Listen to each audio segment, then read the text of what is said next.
Добро вечер. Пред голем испит сме. Или ќе го гарантираме меѓународниот поредок врз визионерски принципи, или ќе итаме кон катастрофа со несогледливи размери за човештвото. Порача председателката Гордана Силјановска-Давкова, обраќајќи се пред Генералното собрание на Обединетите нации во Њу Јорк. Во однос на евроинтеграциите рече дека Македонија сака да се интегрира во Унијата, но со зачувано национално достоинство. Процесот на македонското пристапување кон Европската Унија веќе 20 години е континуирано попречуван, но не врз основа на објективните копенхагенски критериуми, туку поради субјективни националистички причини. Она што го посакуваме е да се интегрираме во Унијата, но без дополнителни и посебни услови и со зачувано национално достоинство. Со затворената политичка врата за земјите од Западниот Балкан и широко отворената врата за влијание на трети геополитички центри на моќ, иронично е Унијата да повикува на отпорност кон нив. Зарем треба да се најдеме на дневниот ред на Советот за безбедност за ЕУ да го деблокира нашето проширување? Лидерот на СДСМ Венко Филипче ја презентираше драфт верзијата на резолуцијата со црвените линии. Во документот се предлага уставните измени да се донесат до 10 февруари до година, со јасна определба дека тоа е последната пречка, без прифаќање нови барања или прашање од билатерален и идентитетски карактер. За разлика од неговата првична идеја Македонија да ги почне преговорите, а доколку има ново вето од Бугарија да ги прекине, во нацрт резолуцијата тоа експлицитно не е наведено, туку се предлага доколку има нови блокади, државниот врв со заедничко писмо да ги информира највисоките представници на ЕУ дека идентитетските прашања се затворени и за нив не се преговара. Република Северна Македонија е подготвена да ги исполни обврските од преговарачката рамка, вклучувајќи ги уставните измени, со јасна определба дека е тоа последна пречка, без прифаќање нови барања или прашања од билатерален или идентитетски карактер. Сметаме дека собранието треба да започне после соодветни припреми постапката за измена на уставот да се достигне до фаза на прво гласање најдоцна до 15 декември 2025 година. Председател на државата, собранието и владата имаат обврска да ги информираат сите европски институции дека е потребно безусловно почитување на јазичните, идентитетски, историски, културни особености, како елементи за кои не се преговара. Премиерот Мицкоски изјави дека по завршувањето на локалните избори во собранието ќе предложат македонска резолуција, која што ќе има за цел да ги штити македонските национални интереси. Мицкоски изнесе повеќе забелешки за предложената резолуција на Филипче. И ми остави впечаток, ми падна во очи, што би се рекло народски, атипично за СДСМ да фалсификува и лажа, се оние неколку точки кои што се во самата преамбула на резолуцијата. Да речеме, се обидува да се негира еден историски факт и да се каже дека македонскиот јазик бил официјален јазик во Обединетите нации од 2019 година. Тоа е една монструозна лага, посебно во годината кога славиме 80 години од кодификацијата на македонскиот јазик. После завршувањето на локалните избори ќе формираме така наречена македонска резолуција, која што ќе има за цел да ги штити македонските национални интереси. Правото на протест е демократија, не е дестабилизација, оцени лидерот на Алијанса за албанците Зијадин Села во вечерашното гостување во само интервју. Тој очекува дека Националната алијанса за интеграција на локалните избори ќе победи во албанскиот блок и затоа би било разумно да има протести за да се натера премиерот да се оди на предвремени избори. Ние во Европскиот фронт не сме разговарале околу оваа тема, дали ќе има протести или нема да има протести. Ние разговараме за победата која ќе ја постигнеме во 19 октомври на локални избори. Ама убаво што и овие ни покажува стратегија како треба да делуваме после тоа.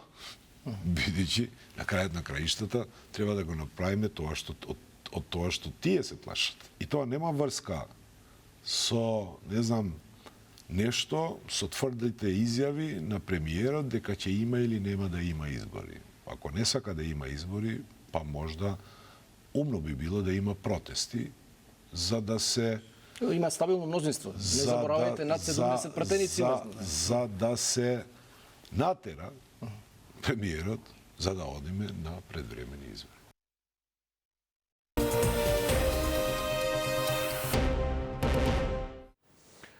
Со блокада на улицата пред собранието во Скопје, движењето ниту една повеќе вечерва изрази револт поради убиството на Росица, како и многу други случаи на фемицид, кои што според нив имаат несоодветен третман од институциите.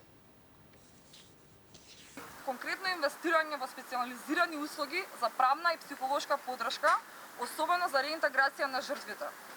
Спроведување на санкции и кривична одговорност за сите кои што не постапиле со должно внимание во заштита на жртвите. Живееме во една ужасна култура на насилство, која не само што не се контролира, туку се подхранува на сите можни начини. Ако овој случај не научува дека ниту една жена не е безбедна, дури ни во своите најинтимни односи, тогаш не знам кој треба да не научи. Доволно јасна ситуација, сега треба институциите нешто да преземат. Ние тука изразуваме поддршка за семејството и се обидуваме колку што е можно да ги направиме посвесни. И сега е на нив да преземат нешто, да не убедат дека се грижат за оваа нација и за народ. Во Трубарево и денеска продолжи лекарскиот скрининг на населението, каде што вчера беа прегледани 111 граѓани. Вчерашните анализи покажале дека пациентите се генерално во добра здравствена состојба, а дека 11 били упатени на дополнителни испитувања на клиниката за пулмологија. Поголем дел од пациентите кои што веќе се жалат, веќе имаат и претходно хронични респираторни проблеми, така да еден мал дел од нив ги упативме како итни пациенти на клиниката за пулмологија за понатамошни доиследувања, функционални белодробни тестови, рентген и така натаму. 40 евра за зборување на телефон на пешачки, 50 за возачите на велосипеди и тротинети, ако го прават истото во сообраќајот. Стапуваат на сила измените на Законот за безбедност во сообраќајот. Дејан Трајковски има повеќе. Кој носи слушалки, кој на телефон, а кој комбинирано вози тротинет на пешачки премини зборува. Ова е сликата на скопските улици и денеска. Па дали ваквата појава ќе исчезне, ќе покажат казните кои веќе стапуваат на сила. Па наместо бесплатни, повиците на оние кои ќе ги фати полицијата ќе чинат 40 евра. Да стоеше наместо мене тука полицаец, досега ќе напишеше околу 30 казни, како и примерот кој што сега се гледа позади мене, момчето во бела маичка, кое што ја поминува улицата и говори на момилен телефон. Повеќето од оние кои ги затекнавме воопшто не знаеа за законската измена, па ветија дека во иднина ќе постапуваат според правилата, кои дел од нив воено ги одобруваат за поголема безбедност, други пак не се сложуваат. Не знаев, ама од денеска знам, да, така да. Ама само уште овој пат ќе поминам и више нема. Смислам дека да, бидејќи за нас само тоа не опоравува казните. Не треба да бидеме со слушалки, не треба да бидеме со телефон. Пешаците ако помине со телефон, збори на пешачки, не гледам зошто би тоа било некој проблем. Некои од граѓаните велат дека се максимално внимателни кога минуваат улица, бидејќи не секогаш се оние кои се во возилата. Сметаат дека и пешаците треба да бидат совесни и фокусирани, а доколку не бидат, велат затоа се и казните. Една казна нема цена споредбено со људски живот. Невнимание. Значи или со слушалките на уво, зборам за помладиве, ние така. Не, никогаш не користам мобилен, секогаш ми е тачната.